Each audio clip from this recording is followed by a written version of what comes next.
Good evening. Welcome to news from Nepal television. I'm Smithu Ghising and these are the headlines of this hour.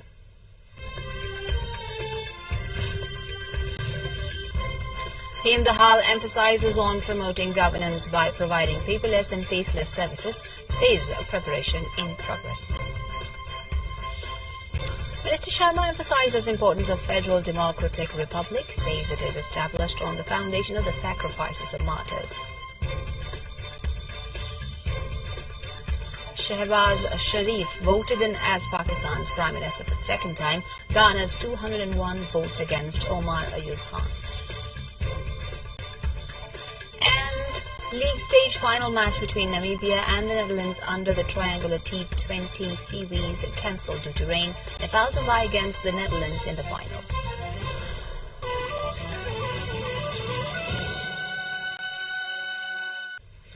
Prime Minister Pushpa Kamal Dahal has emphasized the importance of technology in providing public services in Nepal, stating that good governance can only be meaningful through a paperless and faceless system.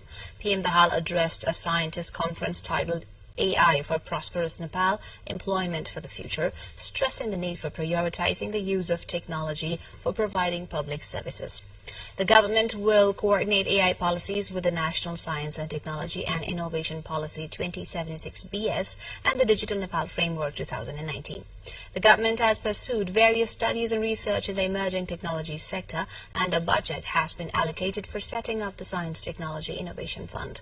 The Prime Minister directed the Ministry of Education, Science and Technology to create opportunities for self-reliance in the technology sector and emphasize the importance of science, technology research and innovation in policy and programs.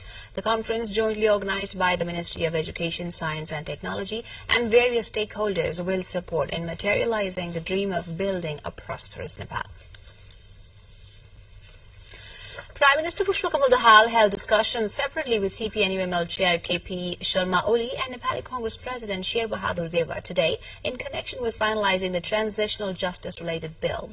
In the meeting held at the Prime Minister's official residence at Balwatar, the PM discussed the bill related to Truth and Reconciliation Commission and the Commission of Inquiry on Enforced Disappeared Persons with the main opposition party, UML Chair and ruling partner Nepali Congress President said Manohari Timulsina, the PM's press expert. The bill designed to amend the Truth and Reconciliation Commission and the Commission of Inquiry on Enforced Disappeared Persons Act 2071 is currently under consideration at the Law, Justice and Human Rights Committee of the House of Representatives. The committee is meeting today to discuss the bill.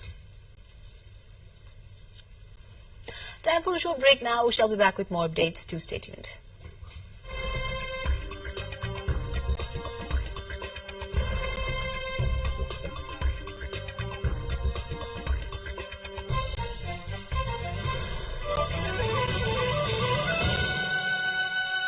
Welcome back to the remaining updates. Minister for Communications and Information Technology Rekha Sharma has emphasized the importance of the Federal Democratic Republic established on the foundation of the sacrifices of martyrs.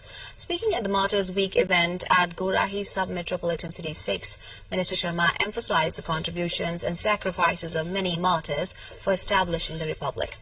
She described the Federal Democratic Republic as the most developed political system in the world and urged everyone to understand the foundation of establishing the Republic and its dimension. Minister Sharma stressed on the need for justice to the individuals and families of those who suffered due to the long struggle for changing the political system. She also mentioned the government's efforts to have the bill related to transitional justice passed from the parliament, which is crucial for addressing the disappeared combatants. The Martyrs Week is observed annually by the CPN Maoist Center in Nepal. The term of 20 members of the National Assembly, including Chairman Ganesh Prasad Timulsina, is concluding today. These lawmakers were elected in 2074 BS and have served a 6-year term. There are 20 people, including President Ganesh Prasad Timulsina, 8 from UML, 4 from Nepali Congress, 3 from CPN Maoist Center, 2 from CPN Unified Socialist, 1 from JSP, 1 independent MP and 1 nominated by the President. To fill the vacant post, 19 members are already elected from the National Assembly election held on 25th of January. The election has changed the shape of National Assembly. Maoist Centre became the largest party, Nepali Congress second, UML has the third, and CPN the fourth largest party. The oath of office and secrecy for newly elected NA member is scheduled for tomorrow. On the recommendation of the Council of Ministers, the President will appoint one member. An agreement has been reached between the government and the Central Dairy Cooperatives Association. A 5-point agreement was signed between the two sides following talks this evening. A 5-point agreement including that every industrialist should pay the dues to the dairy farmers by April 3 was reached in the presence of Minister for Agriculture and Livestock Development, Dr. Beduram Busal, said President of the Central Dairy Cooperatives Association, Amar Bahadur Kuwar. It has been agreed that the industry should purchase milk without reducing the quantity of milk purchased from cooperatives so that there is no milk holiday. The Ministry of Agriculture and Livestock to coordinate for the export of milk and dairy products by including it in the policies and programs of the coming fiscal year, and to continue the insurance program given by the government to livestock farmers. It may be noted that the association had been holding protests since February 20, calling for release of the due payment of milk. President Kuwar said, with the agreement, all programs of protests have been suspended. Time again for a short break. We shall see you at the other side with more updates.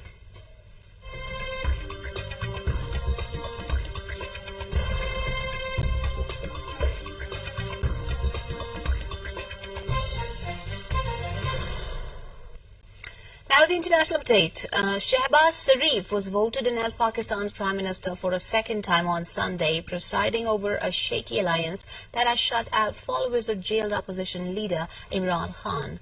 Newly sworn-in lawmakers in Pakistan's National Assembly elected Sharif by 201 votes, 3 weeks after national elections marred by widespread allegations of rigging. Shehbaz Sharif has been declared to have been elected as Prime Minister of Islamic Republic of Pakistan, said newly appointed Speaker of the National Assembly, Sardar Ayaz Sadiq. Omar Ayub Khan stood against Sharif as the candidate of choice for MPs loyal to Khan, gaining 92 votes. A Hamas delegation has reportedly arrived in Cairo, Egypt, raising hopes of a ceasefire in the Israel-Gaza war. An unnamed U.S. official said Israel has more or less accepted the deal. The U.S. says the 6-week pause would see the release of more Israeli hostages and Palestinian prisoners. Pressure for a deal intensified after Thursday's incident outside Gaza City in the north of the territory, where at least 112 people were killed as crowds rushed an aid convoy. Hamas has accused Israel of shooting at civilians as they attempted to get food. Israel has denied this, and on Sunday it said on an initial review had concluded that Israeli troops had shot against several individuals who approached them, but that most of the deaths were caused by the crush of people. Donald Trump has won the Republican nomination in 3 more U.S. states. The former U.S. president comprehensively defeated his only challenger, Nikki Haley, in the Idaho, Missouri, and Michigan caucuses. Trump's victories mean he edges closer to becoming the party's official candidate in the 2024 election. He has now won 247 Republican delegates, according to an international media's U.S. partner, overwhelmingly more than Nikki Haley's 24. Donald Trump's popularity among Republican voters means he is almost certain to face Joe Biden in the U.S. presidential election in November. More at the other side, but first, let's see what we have coming up next.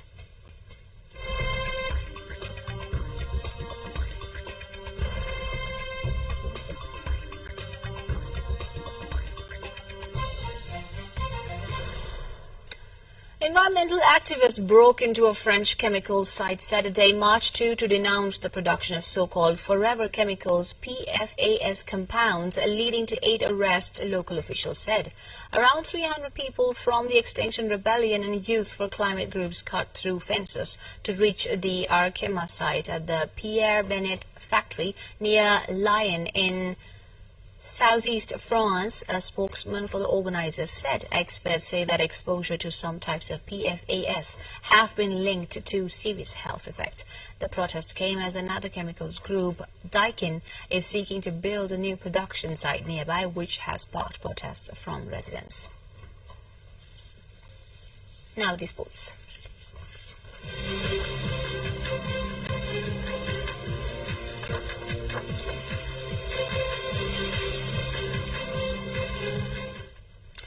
The league stage final match between Namibia and the Netherlands under the triangular T20 series has been cancelled due to rain.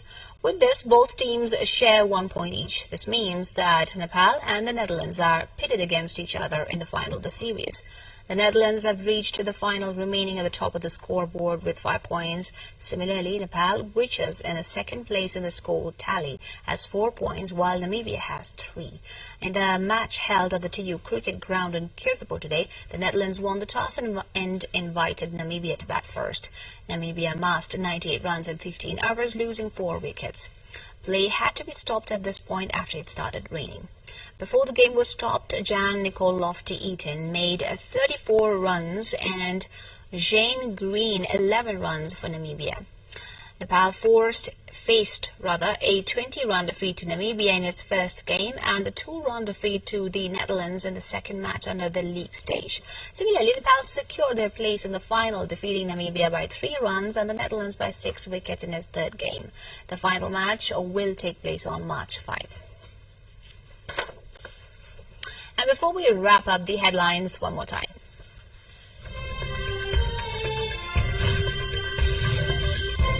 PM Dahal emphasizes on promoting governance by providing paperless and faceless services, says preparation is in progress. Minister Sharma emphasizes importance of federal democratic republic, says it is established on the foundation of the sacrifices of martyrs. Shehbaz Sharif voted in as Pakistan's Prime Minister for second time, garners 201 votes against Omar Ayub Khan's 92.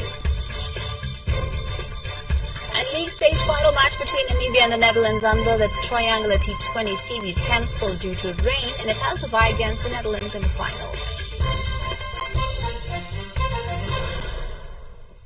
That's it for this edition of NTV News. Thanks for staying with us. Goodbye. Namaste.